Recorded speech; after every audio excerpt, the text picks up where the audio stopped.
സുധിച്ചേട്ടാ ഞാൻ വന്നു. അപ്പോൾ ഇതെന്തുകൊണ്ടാ പറഞ്ഞത് നിങ്ങൾക്ക് എല്ലാവർക്കും മനസ്സിലായി കാണും. അപ്പോൾ അതെ, ഞാൻ സൈന്ധവിയാണ്. എന്തൊക്കെയുണ്ട് വിശേഷം? നിങ്ങൾക്ക് എല്ലാവർക്കും സുഖമെന്ന് വിശ്വസിക്കുന്നു. അതുപോലെ എനിക്ക് സുഖം തന്നെയാണ്. അപ്പോൾ അതെ, നമ്മുടെ ബിഗ് ബോസ് കഴിഞ്ഞപ്പോൾ തന്നെയാണ് ഞാൻ ഈ വീഡിയോ ചെയ്യുന്നത്. അപ്പോൾ നമ്മൾ ബിഗ് ബോസിൽ കണ്ടു. നമ്മൾ 19 പേരെ നമ്മൾ ബിഗ് ബോസിൽ കണ്ട്. പക്ഷേ ഒരു കാര്യം പറയാതിരിക്കാൻ പറ്റത്തില്ല, ഏഷ്യാനെറ്റ് കുടുംബത്തിലെ എല്ലാ വ്യക്തികളും നമ്മുടെ ബിഗ് ബോസ് ഹൗസിലുണ്ട്.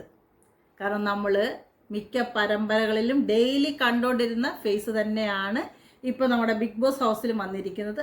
അതിൻ്റെ ചെറിയൊരു നീരസം ഞാൻ പ്രകടിപ്പിക്കാതിരിക്കില്ല, അത് ഉറപ്പായിട്ടുമുണ്ട്. കാരണം ഞാൻ വലിയ ആഗ്രഹത്തോടും ഭയങ്കര ആകാംക്ഷയോടും പോയി കാണാനിരുന്ന ഒരു ഷോ തന്നെ ആയിരുന്നു ബിഗ് ബോസ്. പക്ഷെ അതിൽ ചെറുതായിട്ടോ എവിടെയോ ഒന്ന് നമ്മുടെ ഈ 7 ഒന്ന് പാഴിയതായി എനിക്ക് ഫീലായി.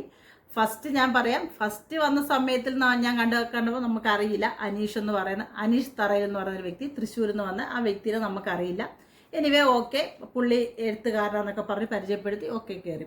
രണ്ടാം നമ്മുടെ അനുമോള് വന്നു. ചില ആൾക്കാർ നമ്മളുടെ ഈ ചാനലിൽ തന്നെ വന്നിരുന്നു, നമ്മുടെ യൂട്യൂബ് ചാനലിൽ തന്നെ വന്നിരുന്നു പല ആൾക്കാരുടെ പേരുകൾ പറഞ്ഞു. അതിൽ 1-2 പേര് ഒത്തു, ബാക്കിയെല്ലാം പോയി. പിന്നെ മിക്ക ചാനലും നമ്മുടെ രേണു സുധിയുടെ കാര്യം പറയുന്നുണ്ടായിരുന്നു. അത് മിക്ക ആൾക്കാരും നമുക്ക് എല്ലാവർക്കും മനസ്സിലാവുന്ന ഒരു കാര്യമായിരുന്നു. പെട്ടെന്നൊരു മഴയത്ത് മുളച്ച് വന്നൊരു കൂണ് പോലെ പുള്ളിക്കാരി പൊങ്ങി വന്നപ്പോൾ നമുക്ക് എല്ലാവർക്കും മനസ്സിലായി ഇത് പുള്ളിക്കാരി ഇങ്ങനെ ഒരു പ്രോഗ്രാമിലേക്ക് പോകാൻ വേണ്ടി തന്നെ തയ്യാറെടുത്ത് നിൽക്കുന്നതാണ്. നമുക്ക് എല്ലാവർക്കും മനസ്സിലായി. രേണുവിൻ്റെ മോയിലൊക്കെ പറഞ്ഞ മാതിരി ഭയങ്കര എക്സൈറ്റ്മെൻറ്റോടാണ് ഞാൻ ഈ ബിഗ് ബോസ് 7 കാണാതിരുന്നത്. പക്ഷേ ആ ഒരു എന്താ പറയുക, എക്സൈറ്റ്മെൻ്റ് എല്ലാം ഈ ഒരു അത്രയും ഒരു 19 ആൾക്കാരെ കണ്ടതോടെ പോയി. കാരണം എവിടെ ഒരു എന്താ പറയുക, ഒരു സംതിങ് മിസ്റ്റേക്ക് പോലൊരു ഫീലായി. കാരണം നമ്മൾ പ്രതീക്ഷിച്ചിരുന്ന രീതിയിലല്ല കളികളൊക്കെ ഇനി കാണാൻ പോകുന്നതും എന്നൊരു വ്യക്തമായ ധാരണ അതിൽ വന്നു. പിന്നെ എന്താ പറയുക, എനിവേ നമുക്ക് കാത്തിരുന്ന് കാണാം ഇനി ആരൊക്കെയാണ് ഇതിൽ കളിക്കാൻ പറ്റുമോ, അല്ലെങ്കിൽ രേണുവിന് ഇതിൽ മുന്നേറാൻ പറ്റുമോ എന്നൊക്കെ നമുക്ക് കണ്ടറിഞ്ഞ് ഓരോ വ്യക്തികളെ കാണാം.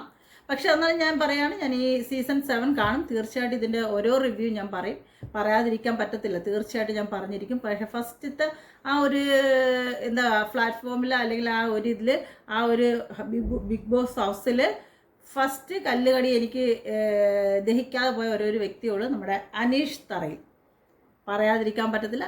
ചെന്ന് കയറിയപ്പോഴേ അളിയൻ ചെറിയ രീതിയിലൊക്കെ എവിടെയൊക്കെ മാന്തി പൊട്ടിക്കാൻ നോക്കുന്നുണ്ട്. എനിവേ ഈ ഒരു മാന്തി പൊട്ടിപ്പ് പുള്ളി മുന്നോട്ട് പോകുവാണെങ്കിൽ എവിടെയെങ്കിലുമൊക്കെ അത് പിടിച്ച് നിൽക്കാം, ഇല്ലെങ്കിൽ താമസിക്കാതെ വീടിന് പുറത്താകുമെന്നും നമുക്ക് പ്രതീക്ഷിക്കാം. അങ്ങനെ ഓരോ വ്യക്തികളും ചെന്ന് നിൽക്കുന്നതും നമ്മുടെ രേണുവിനെ വിളിച്ചത് ഒരു 18ാമത്തെ രീതിയിലാണ് രേണുവിനെ വിളിച്ച് നമ്മൾ കാണിച്ചു തന്നത്.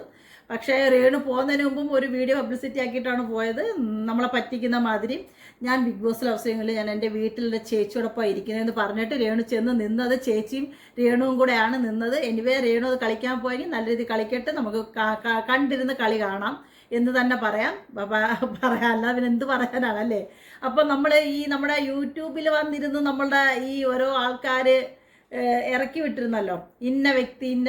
അപ്പോൾ ഞാൻ ചോദിക്കുകയാണ്, ഇപ്പോൾ ഏറ്റവും കൂടുതൽ ഇതിന് വന്നിരിക്കുന്നത് നമ്മുടെ ഈ സീരിയൽ പരമ്പരയിലുള്ള വ്യക്തികൾ തന്നെയാണ് ഏറ്റവും കൂടുതൽ. നമ്മുടെ ബിഗ് ബോസിൽ 7ഓളം പേരാണ്.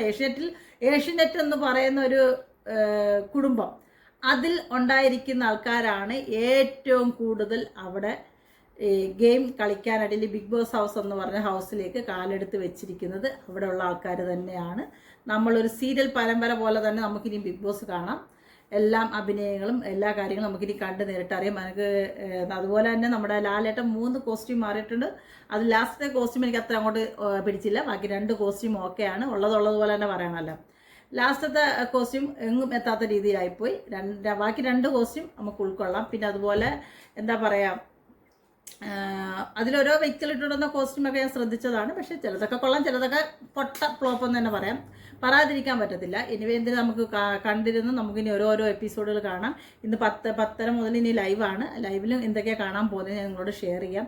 എനിവേ എല്ലാവർക്കും വേണ്ടിയിട്ട് നമുക്കൊരു ആശംസകൾ തന്നെ പറയാം. ഇപ്പം ബിഗ് ബോസ് 7 വന്നിരിക്കുന്ന എല്ലാ വ്യക്തികൾക്കും ഒരു വിജയാശംസകൾ തന്നെ പറയാം. കാരണം നമ്മൾ 6 എന്ത് കണ്ടോ അത് റിപ്പീറ്റ് ചെയ്താണ് നമ്മൾ ഇവിടെയും കാണാൻ പോകുന്നത് തന്നെയാണ് എന്ന് എടുത്തു പറയാതിരിക്കാൻ പറ്റത്തില്ല. കാരണം നമ്മൾ ലാലേട്ടൻ പറഞ്ഞ മാതിരി ഭയങ്കര വിശ്വാസത്തോടെ വന്നിരുന്നതാണ്. കാരണം ഓരോ ആൾക്കാരെ കാണുമ്പോൾ നമുക്കറിയാം ഇത് എവിടം വരെ പോകുന്ന ലെവലാണെന്ന്. പക്ഷേ ഇത് എവിടെയും പോവില്ല. ചില ആൾക്കാരൊക്കെ അടുത്ത ഓരോ മത്സരത്തിൽ നിന്നും ഔട്ടായി വീടിന് പുറത്ത് വരുന്നത് നമുക്ക് ഉടനെ തന്നെ കാണാം. പിന്നെ ബുദ്ധിയോടെയും ഇതോടെ ചിലവർ കളിച്ചാൽ രക്ഷപ്പെടും എന്ന് തന്നെ പറയാം.